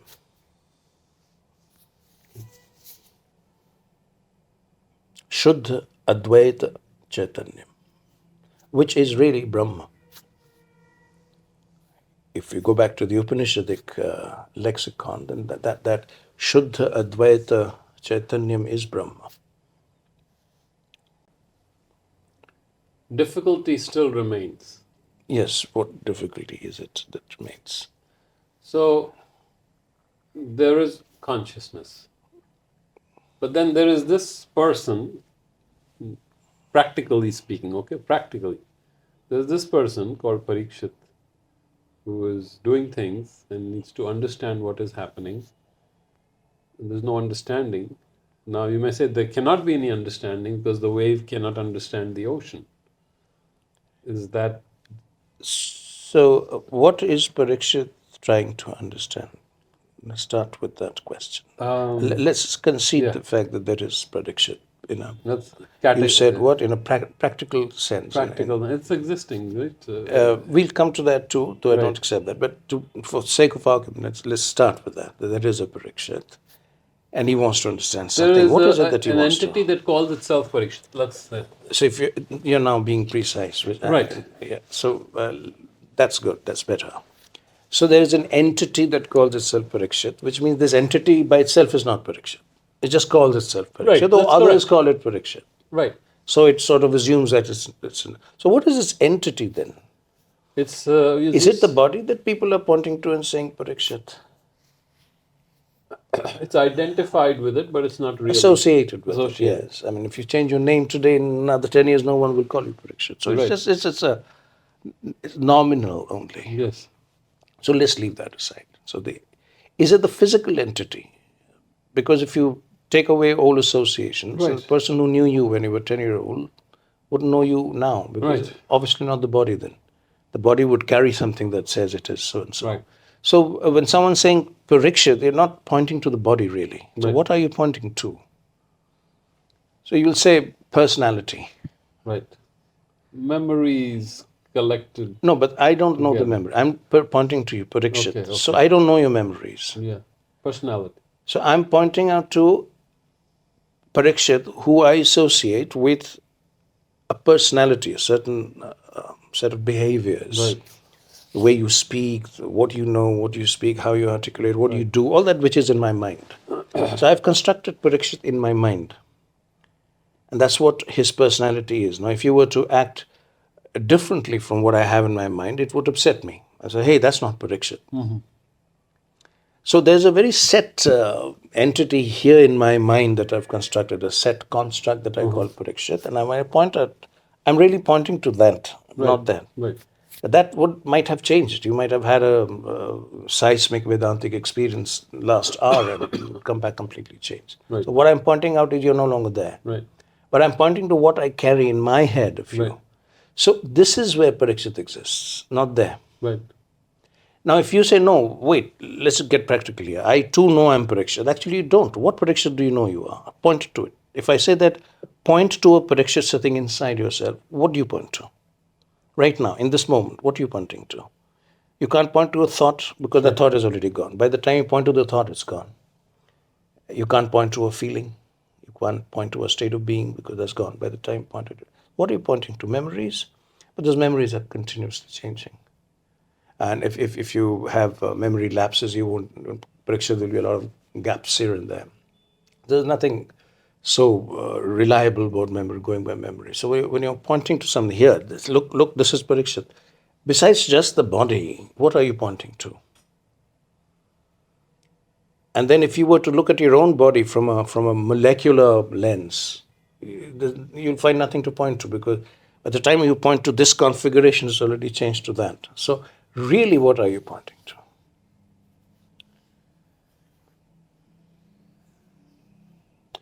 Would you say it's a construct that you're pointing to, the society has created, or my psychology So again, has created? yes, you're pointing to what we were talking a while back. You're pointing to a shirt. Right, It's a blue shirt, right, pointing to it. So I say, okay, what are you really pointing to? And then let's say you start, it gets microscopic. Right. When you start pointing to it, it gets microscopic. So what are you really pointing to? So suddenly the shirt, because now it's getting microscopic, is no longer a shirt. You see threads only. right, Now, when you see the threads, you don't see one shirt, you don't see one fabric, you see separate threads, don't you? right. Now, each thread is an experience you've had, which you have preserved in memory. These are called sanskars. So each thread is a sanskar that you've, from your experiences, from what you've learned from others, from books, etc., etc. One thread, one thread, one thread, one thread. Some threads are pretty faded. Some are still comparatively new, but these are just threads. With time, they will fray. They will have to. All threads fray. They'll all finally disappear. So that's what you're pointing to. So now which thread is Parikshit? This thread or this thread? You won't be able to tell me. You'll have to say that all these threads put together. So you're back to the shirt, the fabric. The fabric is Parikshit. It's that famous chariot story. Milan. Yes. So if you really understand the chariot story or the shirt story, you'll see that there's no Parikshit ever. That is an adhyaropa, a superimposition. When you look deeper, and this is what I mean when I say Vedanta is about looking deeper. So when you look deeper, you don't see the fabric, you see the threads that make up that fabric. But that fabric is here in the mind. I hold the fabric here. Out here, there's no fabric, they're just threads. Now, one can go deeper. I mean, it depends on how deep you want to go with it, because if you really look that deep into the thread, you won't even see the thread. You will see those things that constitute the thread. So the Vedantis ask, what is it that constitutes everything, but itself is no longer constituted? The shirt is, the threads constitute the shirt. Finer threads constitute the thread. Then you can go to molecular threads and so on and so forth. But finally, will you come to that which is not made up of anything at all? It is what it is. And that makes everything. That is what we call Brahma. That is the consciousness that you are, or the awareness that you are. That's the background, the substratum, the adhar.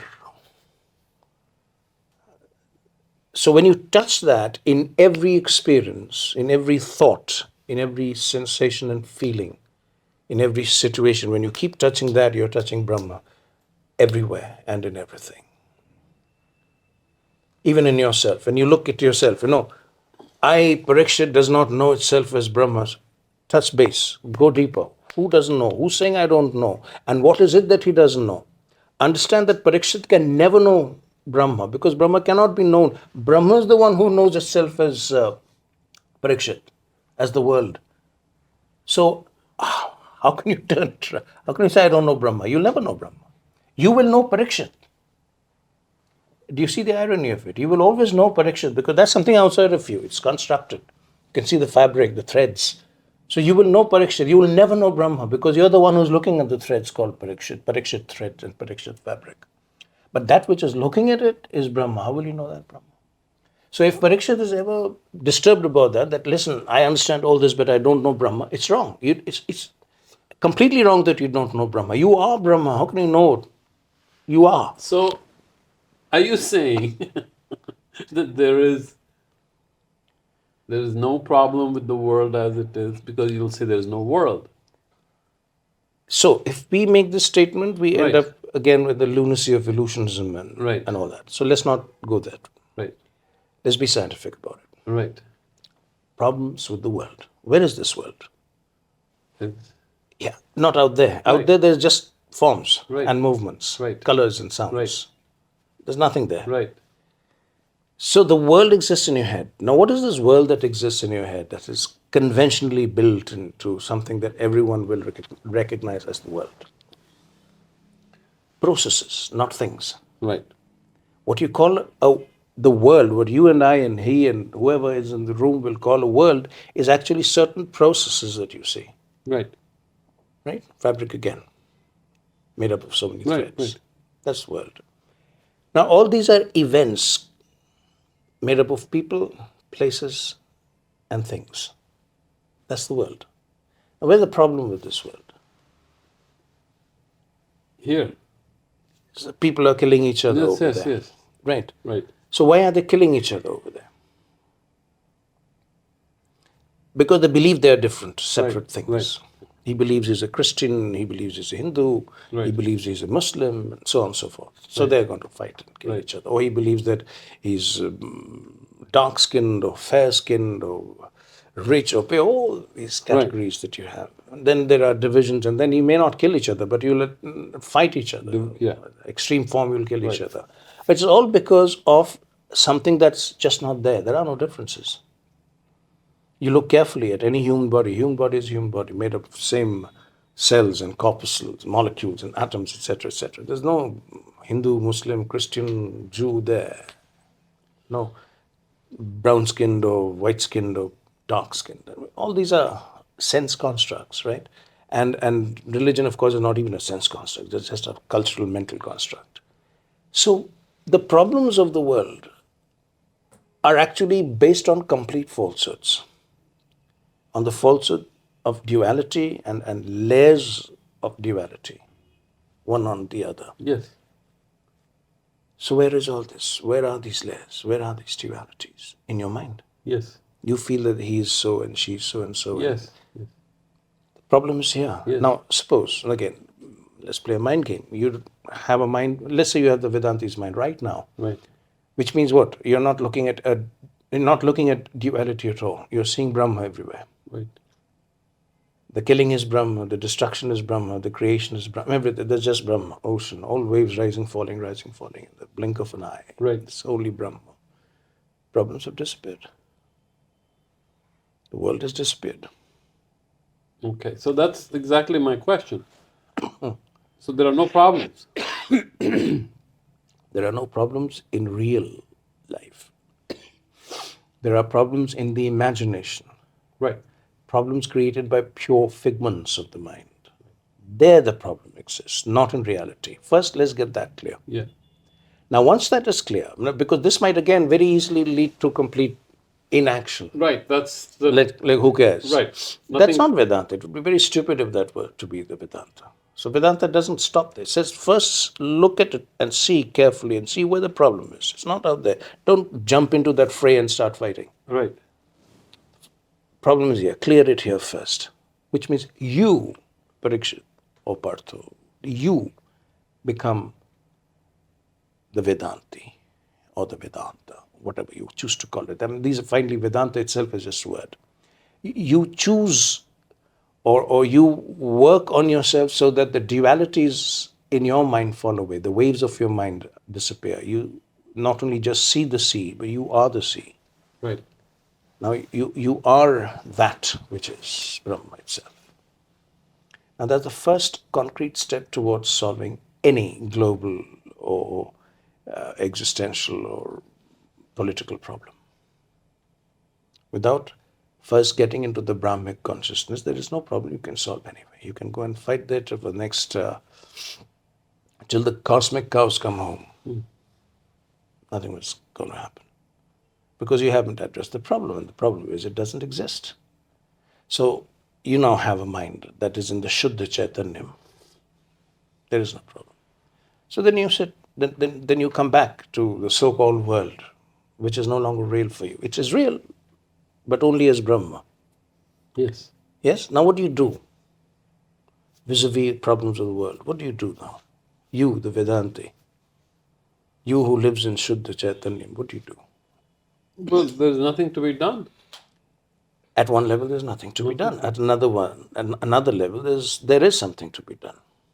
You have cleaned your mind out Right. of So falsehood, whatever of the right avidya. action is, that will come through you. Is that That will come through you. right? Because there's nothing here, it's clean now. Right. Now, what is that right action? Now, I'm sitting, let's say you're sitting there, clean. I'm not. I still carry dualities and falsehoods. The snake is still there in the rope here. What do you do?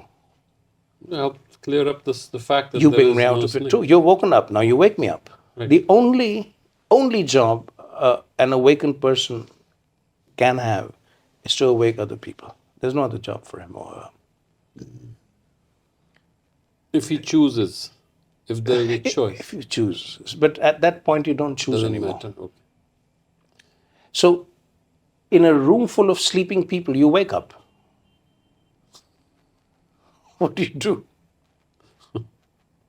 I mean, you don't go around creating a havoc there so that everyone wakes up. You don't do that. Because, waking up is also, it makes you actually infinitely kind. Right. So you're not going to wake up everyone because they're having beautiful dreams. Some are having bad Bad nightmares, but many are having beautiful dreams too. And many need to go through their dreams because the dream is an unfolding of actually who they are. It unfolds so much in dreams. So you don't want to wake them up. So probably you let a lot of them sleep. But then as you look around in this room full of sleeping people, you begin to see some form there which is restless because, you can say it's the hovering between sleep and waking. Now that's a person you can help. And you can go and sit quietly and, just very light, kind, compassionate nudges that is okay, it's time to wake up. And you wake the person up. That's one thing you can do. Keep waking people up. Another thing you can do is open the room to sunlight so that everyone wakes up. Or most people there wake up and then they wake each other up. So you can bring the sunlight down into the room. These are things you can do, or these are things that the totality does through you, because then there's no difference in you and the totality. You are the totality. Right. So the totality works through you. Okay.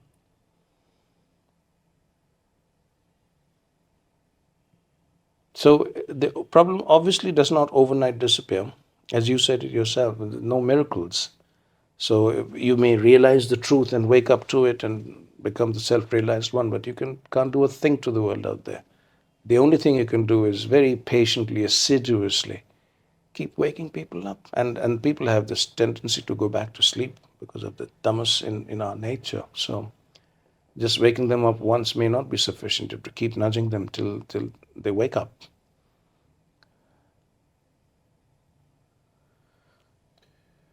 Which is why I think the Buddha said when he was on the threshold of nirvana that I don't want nirvana right now.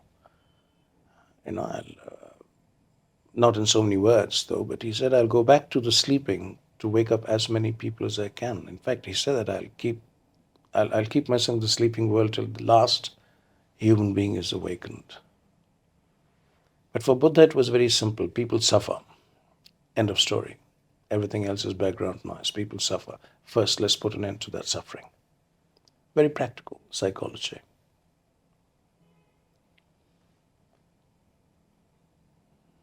So, in a manner of speaking,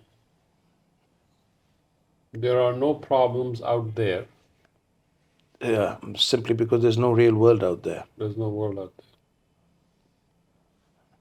there. Doesn't it open Vedanta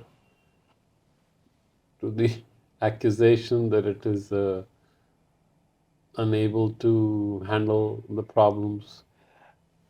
It may, and I'm sure it does, but I have a simple counter question to that. Tell me one thing that is any different. And one system philosophy, or yoga, whatever you call it, name one thing that can do anything about it anyway.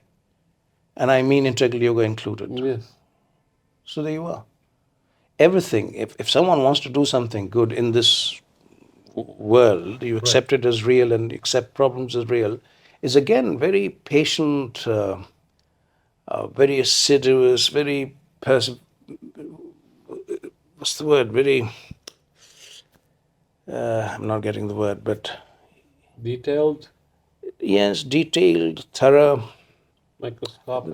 The phrase that comes to the mind is the phrase that Sri Aurobindo often used to use: digging, digging, digging, digging. That's the work. Labor of love and wisdom. Patient, untiring labor. Waking others up is not so easy. And when you wake up, you know that. The first thing you know is it's not easy. Like it's not a romantic thing that, something happens and lightning falls from the sky and you wake up. It doesn't happen like that. And you wake up and there's so much of tamas in you that you want to go back to sleep. But to wake up fully and to stay awake is your first job. Forget about the problems of the world. Your first problem is to stay awake. And once you have stayed awake long enough not to ever go back to sleep again, then the real work starts. Wake others up. You can't. The problems of the world are problems of sleeping people. These are nightmares of minds that are asleep. So don't take that too seriously. And I don't want to sound callous about it. It's a very realistic thing that if the real problem is going on in your nightmare inside your head, what will you do? You can't enter people's heads and resolve it there. That person will, in a manner of speaking, will wake up, though he's not really waking up, but he'll wake up and he'll continue right back to wherever you woke him up. So the problem is, you have to first see the problem is where the problem is. It's the nightmare going on in people's heads. And how will you get anyone out of a nightmare without first awakening yourself and then awakening others, and gently, gently, very gently. So yes, it's not so easy, and people can misunderstand Vedanta, but that's the problem if you don't go too deep with anything. So that brings me to the second part of your book, which is the future of humanity and The future of humanity, yes. something new being created. Yes. Is that, would you say, it is Vedantic or it is non-Vedantic? The future of the world, fortunately, will have no categorizations, not even Vedanta and non-Vedanta. Future of the earth or future of the human species is very simple. Either the human species wakes up the way we are, spiritually wake up, Vedantically wake up, yogically wake up. It doesn't matter how you wake up. Wake up. Important thing. Wake up. Wake up from your dreams and nightmares. And wake up from the dreams of duality. Wake up to the truth. That's the first thing. I don't see any future of humanity if a certain critical mass of human beings don't wake up spiritually. That's, I would say, an absolute necessity. More important than anything else you can think of. In fact, nothing else will work, as we just discussed. Nothing else is going to work.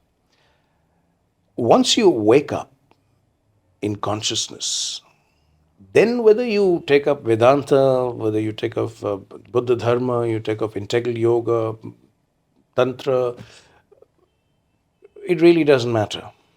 Because what matters is you're woken up. And if you're woken up, you'll do good.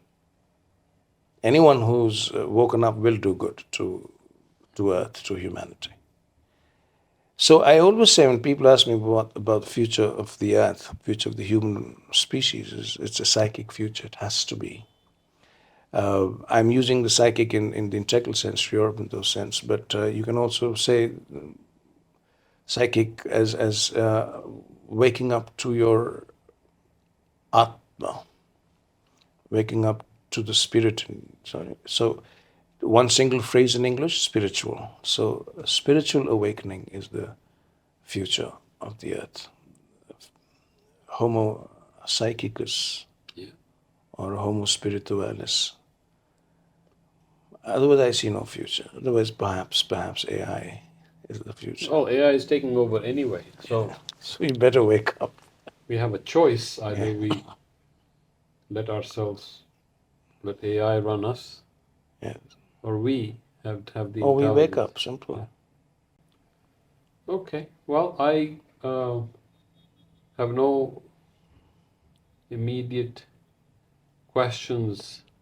Again, this book has been a revelation in terms of looking at oneself, looking deeply, as you pointed out. And I think these dialogues, which are Upanishadic, are very important. And I hope more such dialogues happen Yes. either Yeah. through you or in this world. More I mean, and more people are able yeah, to more bring and that more. out. It doesn't matter who it happens through, but what I feel is it should happen through more and more people. Yeah. Well, thank you, sir, My pleasure, sir, as for a always. wonderful session of showing us what Vedanta is not. And what it can be. Yes. Yes. And thank you for giving this opportunity to talk about this. And one doesn't get this opportunity too often. It is a constant sense that, this is a great truth, but somehow it doesn't register. That is where we feel people have been studying the Vedanta, the Gita, everybody knows it. It just doesn't, people are not living it. Hmm. And so that's where the shadow is. Yes. If we can somehow, each of us can have that transformation in that consciousness, as the old ancient Indian approaches to wet the cloth again and again in the dye until it changes its color. So if this understanding settles, Yes. then I think we can do what the Gita calls loka sangraha. Absolutely. Thank you, sir. Once again, Thank you. it's a pleasure.